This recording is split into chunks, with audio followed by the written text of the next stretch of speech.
बिस्मिल्लाहिर्रहमानिर्रहीम। सर एक बजट का क्वेश्चन है, ये मार्च 2017 का क्वेश्चन है। इसमें बेसिकली दो चीज़ें एग्जामिनर ने पूछी हैं। एक तो उसने material purchase, direct wages, overheads के बजट्स बनाने को कहें, जिसको हम फंक्शनल बजट्स कहते हैं, ठीक है जी। और साथ ही साथ सर इसने कैश बजट बनाने को भी कहा है, लेकिन सिर्फ पेमेंट साइड बस, ठीक है जी, सिर्फ पेमेंट साइड, और कोई चीज़ नहीं बनानी। 3 नंबर का कैश बजट है, 10 नंबर का इसका फंक्शनल बजट है, ठीक है जी। सवाल अपेरेंटली जो है वो आसान है, लेकिन एक महीने का बजट बनाना, ये नोट कर लें, डाटा उसने भर के आपको दिया हुआ है, मई का भी दिया हुआ है, जून, जुलाई, अगस्त। अब देखें सर हमारे पास डाटा कहाँ तक रेलेवेंट होता है, आए ज़रा देखें एक एक करके, ठीक है जी। तो टारगेट हमारा क्या है सर, मटेरियल का परचेज, डायरेक्ट वेजेस और ओवरहेड्स के बजट बनाने, जो एक्सपेंस के बजट हैं, और साथ ही साथ हमने कैश का पेमेंट बजट भी बनाना है, ठीक है। अगर मैं सर शुरू करूँ, ये कह रहे double crown limited is engage in the manufacture of product जी, सिंगल प्रोडक्ट है sir. Sales projections for the year ending 31 December 2017 are as under. Sir नीचे मेरे पास सेल्स आ रही हैं सर। अगर मैं देखूं तो मेरे पास मई की भी सेल्स हैं, जून की भी सेल्स हैं, जुलाई की भी सेल्स हैं, अगस्त की भी सेल्स हैं, ठीक है जी। फिर वो कह रहा है सर हमारे पास जीपी मार्जिन 40% है cost of sales, GP margin 40% है सेल्स का। तो सर अगर मैं आपसे कहूँ कि सर मेरे पास सेल्स कितना है, तो आप कहोगे sir 60 million, sir 55 million, sir 70 million और 68 मिलियन। सर अगर मैं आपसे कहूँ सर इसमें कॉस्ट कितनी है, सर जीपी कितना है, तो sir cost of goods sold कितना है, सर सीधी सी बात है सर, अगर 40% जीपी मार्जिन है तो सर हमारे पास 60% कॉस्ट होगा। तो सर अगर मैं कॉस्ट ऑफ सेल्स निकालने जाऊँ, यानी कॉस्ट ऑफ गुड्स सोल्ड, तो इसका 60% होगा सेल्स का, वो निकाल के दे सकते हो सर। सर बड़ा आसान है सर, 36, ठीक है जी, सर 33, ठीक है जी, सर 42, इसका 60% में ले रहा हूँ सीधा सीधा, और सर मेरे पास 40.8, ठीक है जी। ये आ गया मेरे पास कॉस्ट ऑफ गुड्स सोल्ड। फिर वो कह रहा है जनाब कॉस्ट ऑफ गुड्स सोल्ड है, कॉस्ट ऑफ गुड्स मैन्युफैक्चर्ड नहीं है, ये याद रखिएगा, ये कॉस्ट ऑफ गुड्स मैन्युफैक्चर्ड नहीं है, ये याद रखिएगा, ठीक है जी। फिर वो कह रहा है जनाब normal loss is 5% of the input या 5% ऑफ द यूनिट्स कंप्लीटेड। अच्छा सीधी सी बात है सर, नॉर्मल लॉस चूँकि एक नॉर्मल बिजनेस फीचर है, तो हमारी अजम्पशन होती है कि कॉस्ट ऑफ गुड्स सोल्ड में ऑलरेडी शामिल है, गुड यूनिट्स की कॉस्ट में इसका इम्पैक्ट ऑलरेडी एब्जॉर्ब हो चुका है, अलग से इसका इम्पैक्ट डालने की ज़रूरत नहीं है। सर जब फिनिश गुड्स प्रोड्यूस होते हैं, it already has the impact of normal loss, और सर उसी फिनिश गुड्स को जब आप बेचते हैं तो कॉस्ट ऑफ गुड्स सोल्ड बनता है, तो इस कॉस्ट ऑफ गुड्स सोल्ड में ऑलरेडी इस नॉर्मल लॉस का इम्पैक्ट शामिल है, ठीक है जी। तो हमें इसको चेंज करने की ज़रूरत नहीं है, ठीक है जी। अच्छा देखो, वी ऑल नो कि मैं एक काम करूं सर, मैं रॉ मटेरियल कंज्यूम्ड लूँ, ठीक है जी, मैं उसमें ऐड करूं सर लेबर, मैं उसमें ऐड करूं sir factory overheads, fixed overhead नहीं फैक्ट्री ओवरहेड्स। सर ये मेरे पास बनता है सर मैन्युफैक्चरिंग कॉस्ट। सर इस मैन्युफैक्चरिंग कॉस्ट में मैं ओपनिंग WIP ऐड करूं और क्लोजिंग WIP मैं इसमें से माइनस करूं, तो मुझे ये पता चल जाएगा मैंने कॉस्ट ऑफ गुड्स मैन्युफैक्चर कितने किए, फिनिश गुड्स कितने मैन्युफैक्चर किए। सर मैं इसमें opening stock of finish goods add करूं, सर मैं closing stock of finish goods इसमें से लेस करूं, तो मेरे पास आ जाएगा sir cost of goods sold, ठीक है जी। अब देखिए मुझे ये पता है, यहाँ पर मुझे ये यहाँ पता है कॉस्ट ऑफ गुड्स सोल्ड कितना है, मुझे अब सर इसको वर्कआउट करना है ओपनिंग क्लोजिंग इम्पैक्ट का इम्पैक्ट डाल के cost of goods manufactured. Sir apparently इस सवाल में कोई ओपनिंग और क्लोजिंग WIP नहीं है, तो जितना कॉस्ट ऑफ गुड्स मैन्युफैक्चर्ड है वही मैन्युफैक्चरिंग कॉस्ट भी होगा, ठीक है जी। एंड सर फिर मैं उससे रॉ मटेरियल कंज्यूम, लेबर और ओवरहेड्स का हिसाब किताब भी निकाल लूँगा, तो मुझे इसको वर्कआउट करना है। कॉस्ट ऑफ गुड्स सोल्ड से मुझे जाना है कॉस्ट ऑफ गुड्स मैन्युफैक्चर्ड पे। अच्छा जी, चलें जी, अल्लाह का नाम लेते हैं हम सर। ये कह रहा है जनाब inventory maintained by DCL। Sir raw material को तो छोड़े, भी अंदर फिनिश गुड्स की बात करते हैं। 50% of next month budgeted sale, यानी अगले महीने जो आपने बेचना है सर उसका 50% आप जो है वो अपने पास होल्ड करके रखेंगे। तो सर मुझे एक बात बताएं, अगर मैं आपसे कहूं सर मेरे पास ओपनिंग स्टॉक, तो सर मुझे सीधी सी बात ये पता है कि अगर मैंने नेक्स्ट मंथ की सेल्स का 50% अपने पास स्टॉक मेंटेन करना है, तो सर मई में मेरे पास 36 मिलियन रुपए का कॉस्ट ऑफ गुड्स सोल्ड है, ठीक है जी। इसका मतलब है इसका 50% मैंने लास्ट पीरियड में क्लोजिंग स्टॉक में रोका होगा, इसका 50%, क्योंकि नेक्स्ट मंथ की प्रोडक्शन का हिसाब है, तो सर मैंने लास्ट मंथ इसका 50% अपने पास क्लोजिंग स्टॉक के तौर पे रोका होगा, तो वो मेरे इस पीरियड का ओपनिंग स्टॉक हो गया 18। इसी तरह सर मेरे पास ये जो अगला एक्सपेक्टेड सेल्स है सर, मैं इस पीरियड में क्लोजिंग स्टॉक में रोकूंगा कितना जी, 33 का 50%, दैट इज़ 16.5। ऐसा अब सीधी सी बात है, 16.5 अगले पीरियड का ओपनिंग स्टॉक बन जाएगा। ठीक है जी सर, मैं अगले पीरियड के 42 का सर 50% आज रोक लूँगा, दैट इज़ 21। ठीक है जी, सीधी सी बात है सर, ये 21 अगले पीरियड का ओपनिंग स्टॉक हो जाएगा। फिर सर मेरे पास 40.8 का मैं सर कोई 50% यानी 20.4 रोक लूँगा अपने पास, सर ये अगले पीरियड में ओपनिंग स्टॉक बन जाएगा। अब ये सारा डाटा मेरे लिए रेलेवेंट होगा क्योंकि मुझे आगे का डाटा पता नहीं है, मैं ही निकाल नहीं सकता। ठीक है जी, अब मेरे पास डाटा बच गया सर मई, जून और जुलाई का। ठीक है जी, अब सीधी बात है सर, अगर मैं सिर्फ जून को देखूँ, सिर्फ जून को फोकस करूँ, सिर्फ जून को बस, बाकी और किसी चीज़ को नहीं, सिर्फ जून को फोकस करूँ, तो मेरे पास सर जून का ओपनिंग स्टॉक भी आ गया है, जून का क्लोजिंग स्टॉक भी आ गया है सर। अगर मैं काम करूँ सर, मैं कॉस्ट ऑफ गुड्स मैन्युफैक्चर्ड निकाल लूँ। ठीक है जी, तो कैसे निकलेगा sir cost of goods manufactured? सीधी सी बात है सर, मैं ओपनिंग स्टॉक लूँ। ठीक है जी, ओपनिंग स्टॉक लूँ और सर मतलब जैसे टी अकाउंट में बनाता हूँ सर, मैं यहाँ बना देता हूँ सर दोनों का कॉस्ट ऑफ गुड्स मैन्युफैक्चर्ड, मैं फिनिश गुड्स का अकाउंट बना रहा हूँ। ठीक है जी, फिनिश गुड्स का अकाउंट, कुछ मेरे पास सर ओपनिंग रहे होंगे, कुछ मेरे पास sir during the period closing बचेगा, कुछ मेरे पास कॉस्ट ऑफ गुड्स मैन्युफैक्चर हुआ होगा, कुछ कॉस्ट ऑफ गुड्स मैंने बेचा होगा। ठीक है जी, तो सर मुझे सबसे पहले अगर मैं मई का देखूँ, मई के महीने का बताएं, मई में मेरे पास ओपनिंग स्टॉक कितना है सर, ऐसे ही अपने दिल की तसल्ली के लिए 18, क्लोजिंग कितना है भैया 16.5। Sir cost of goods sold कितना है सर मेरे पास 36 रुपये का कॉस्ट ऑफ गुड्स सोल्ड है। तो मुझे बता सकते हो मेरे पास कॉस्ट ऑफ गुड्स मैन्युफैक्चर्ड है, द बैलेंसिंग फिगर यहाँ कितना बचेगा सर 34.5। ये मेरे पास मई का कॉस्ट ऑफ गुड्स मैन्युफैक्चर्ड आ गया 34.5। इसी तरह सर मैं एक और अकाउंट बनाऊँ, इस दफ़ा अकाउंट में बनाऊँगा किसका, मई के बाद जून का फिनिश गुड्स का अकाउंट। सर जून में ओपनिंग स्टॉक होगा 16.5, सर क्लोजिंग सामने गिवन है सर 20.4। सर 20.4 है नहीं सर 21 है। ठीक है जी 21। Sir cost of good sold, मेरे बच्चों कॉस्ट ऑफ गुड सोल्ड आ जाएगा मेरे पास कोई 33। तो बताएं मेरे पास sir cost of goods manufactured कितना आएगा sir cost of goods manufactured would be 37.5। ठीक है जी, अब बताइए मेरे पास आ गया सर 37.5। इसी तरह सर आप इस साल का भी निकालेंगे तो आप करके चेक कर लीजिएगा, ये होगा 41.4।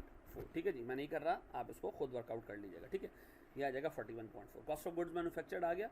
ठीक है जी, अब सर मेरे पास कोई ओपनिंग और क्लोजिंग WIP नहीं है, तो यही मेरे पास कॉस्ट ऑफ गुड्स मैन्युफैक्चर्ड भी है, यही मेरे पास मैन्युफैक्चरिंग कॉस्ट भी है। ऐसा तो अगर इस वर्किंग के बाद मैं आपसे कहूँ, बताएं मेरे पास सर कितने रुपए का रॉ मटेरियल, कितने रुपए का लेबर और कितने रुपए का फैक्ट्री ओवरहेड कंज्यूम हुआ है। ठीक है जी, तो सीधी सी बात है सर रॉ मटेरियल मेरे पास 30% है, यानी सर वो कह रहा है कि उर्दू ज़ुबान में कहाँ गया वो 30 या 60 है, सॉरी 60% है।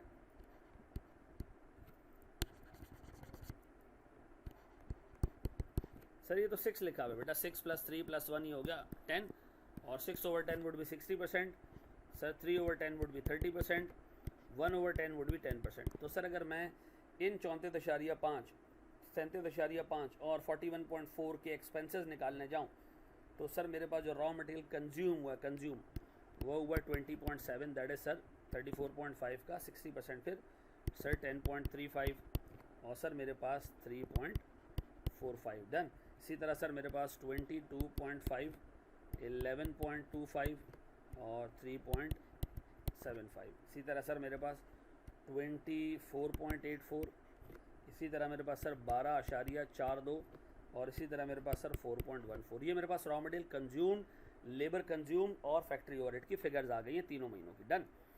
अच्छा जी, अब अगर मैं सर एक्सपेंसेस का बजट देखूं, मटेरियल का परचेज बजट बनाऊं, लेबर बजट बनाऊं, फैक्ट्री ओवरहेड का बजट बनाऊं, आए देखें सर मैं सबसे पहले मटेरियल का परचेज बजट बना रहा हूँ।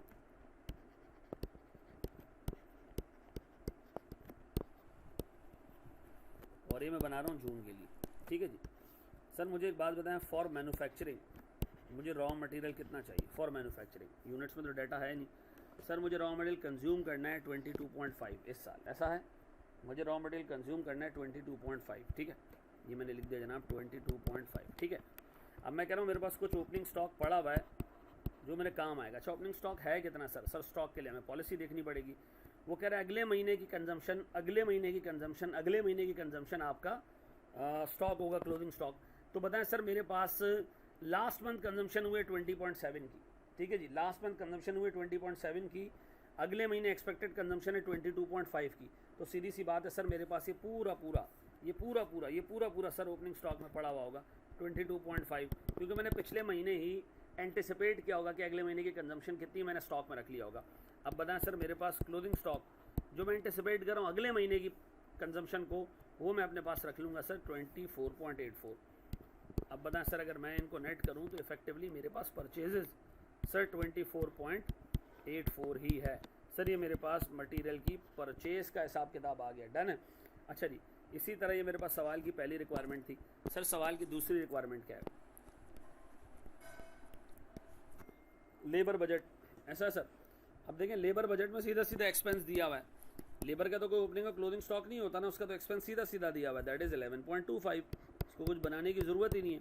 इसी तरह सर मेरे पास जो तीसरा बजट है वो है फैक्ट्री ओवरहेड्स का, ठीक है जी, वो फैक्ट्री ओवरहेड्स का है। उसके बारे में भी सर कोई हिसाब किताब, सर डायरेक्ट वेजेस के बारे में कहानियाँ लिखी हुई है लेकिन वो कैश से रिलेटेड है, ठीक है जी। अब आए ज़रा सर फैक्ट्री ओवरहेड, इसमें वो कह रहा है भाई डेप्रिसिएशन हमारे पास 0.2 मिलियन है, 0.1 मिलियन हमारे पास जो है वो पर मंथ का रेंट है, बाकी सर हमारे पास कैश बेस्ड फिक्स्ड ओवरहेड्स हैं। आप चाहो तो ऐसे लिख दो, लेकिन मैं इसको थोड़ी इज्जत देना चाह रहा हूँ सर। मुझे बताएं मेरे पास सर फैक्ट्री ओवरहेड्स का टोटल कितना है सर जो मैंने इस महीने इनकर करना है सर, दैट इज़ 3.75, ठीक है जी, 3.75। मैं इसमें बता रहा हूँ सर है क्या क्या। इसमें सर मेरे पास रेंट है 0.1 मिलियन डॉलर का, सर मेरे पास डेप्रिसिएशन है सर 0.2 मिलियन डॉलर का, और इसी तरह सर मेरे पास डेप्रिसिएशन और ये हटा के सर जो मेरे पास पैसे बचते हैं वो बचते हैं सर कोई 3.45, ये मेरे पास कैश बेस्ड ओवरहेड है 3.45, और ये हो जाता है मेरे पास 3.75, डन है। ये मेरे पास सर एक्सपेंसेस के बजट तो तैयार हो गए। अब बताएं मैंने पेमेंट का बजट निकालना है, कैश पेमेंट्स देखनी है मैंने, तो मैं सबसे पहले पेमेंट देख रहा हूँ सर किसकी, पेमेंट फॉर रॉ मटेरियल। अब देखिए रॉ मटेरियल के बारे में शायर क्या कह रहा है। अब देखिए पॉइंट नंबर 5, 6 और 7 कैश की पेमेंट के लिए रेलेवेंट है। 10% of all purchases are in cash, remaining are paid in the following month. सीधी सी बात है सर, मैंने लास्ट मंथ जो परचेजेस की होंगी उसके पैसे मुझे आज देने, ठीक है, और 90%, ठीक है जी, लास्ट मंथ की परचेजेस का 90% मैंने आज देना है, और इस महीने की 10% की परचेजेस का इम्पैक्ट मुझे आएगा। बताएं सर मेरे पास परचेजेस कितनी हैं? सर मेरे पास मैंने परचेज सिर्फ निकाली किसकी, जून की। अब मुझे मजबूरन किसकी परचेज निकालनी पड़ेगी सर, मई की परचेज भी निकालनी पड़ेगी, ठीक है जी। तो मैं अगर आपसे पूछूं वर्किंग में,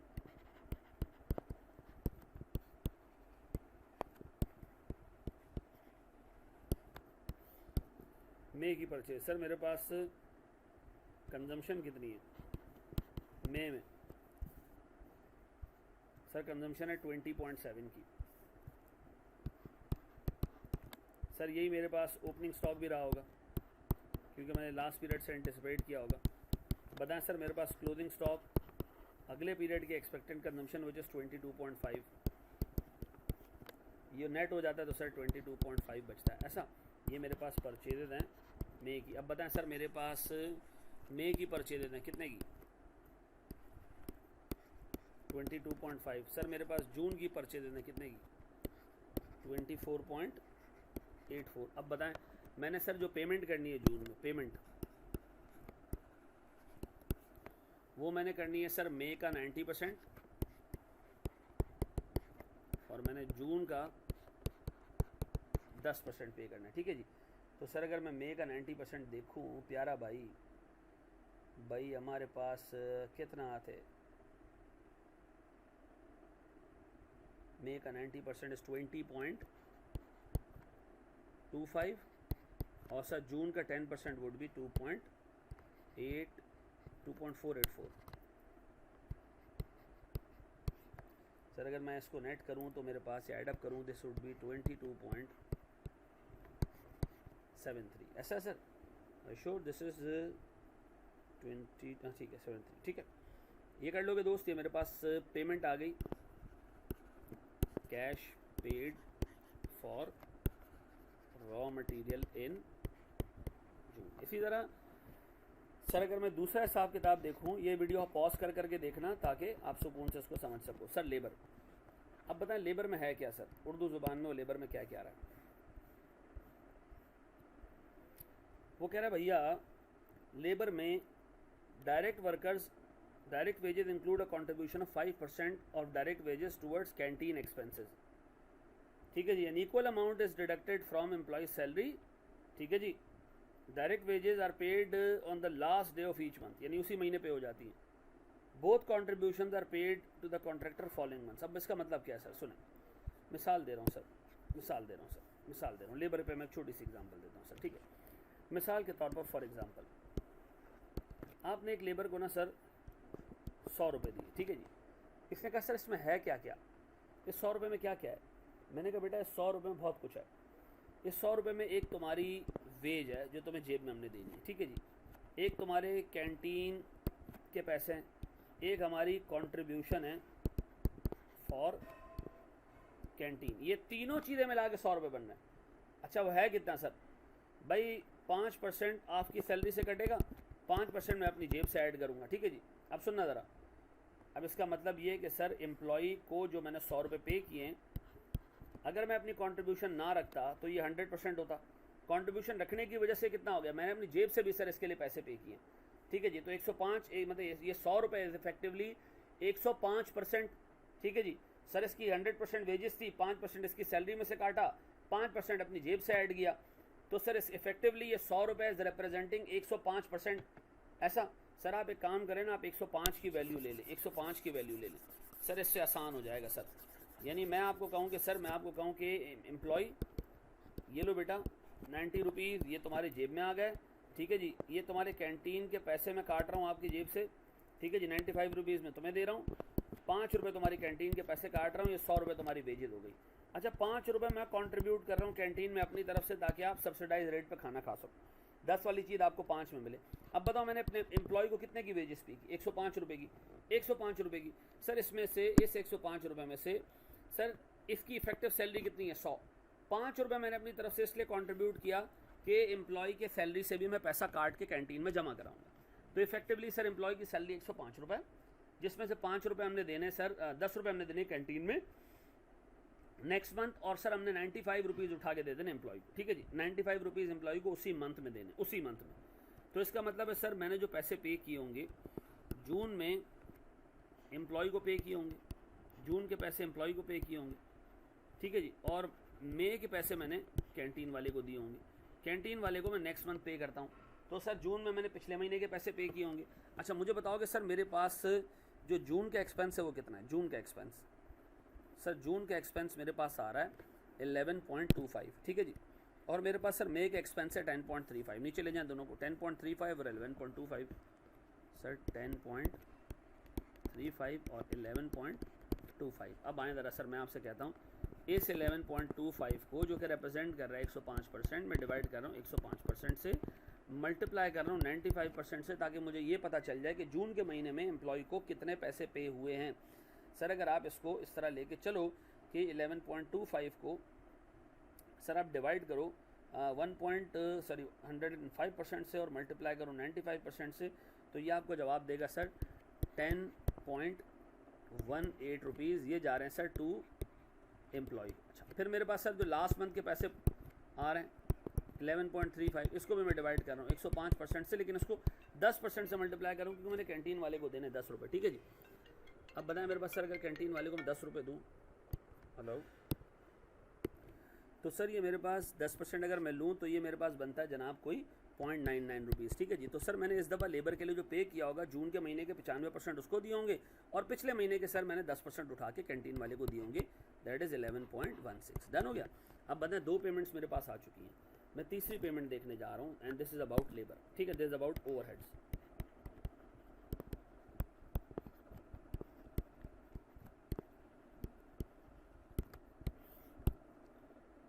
अब बताएं सर फैक्ट्री ओवरहेड में क्या कह रहा है वो, सॉरी फैक्ट्री ओवरहेड में वो कह रहा है भाई जो भी एक्सपेंस है बाबू, कहाँ गया, आजा भाई आजा सर, जो भी एक्सपेंस है overheads for each month include depreciation and rent, 0.2 million का डेप्रिसिएशन, 0.1 मिलियन का रेंट, ये एक्सपेंस है। वो कह रहे हैं रेंट हम हाफ ईयरली बेसिस पे करते हैं 30 जून पे और 31 दिसंबर पे, यानी जून में पूरा रेंट पे हुआ होगा, हमने सिर्फ एक्सपेंस लिया हुआ है। तो अगर मैं नीचे जाऊँ और सर मैं देखूँ मेरे पास फैक्ट्री ओवरहेड है कितना सर जून का, एक्सपेंस कितना है, एक्सपेंस फॉर जून, सर ये एक्सपेंस फॉर जून आ रहा है मेरे पास 3.75।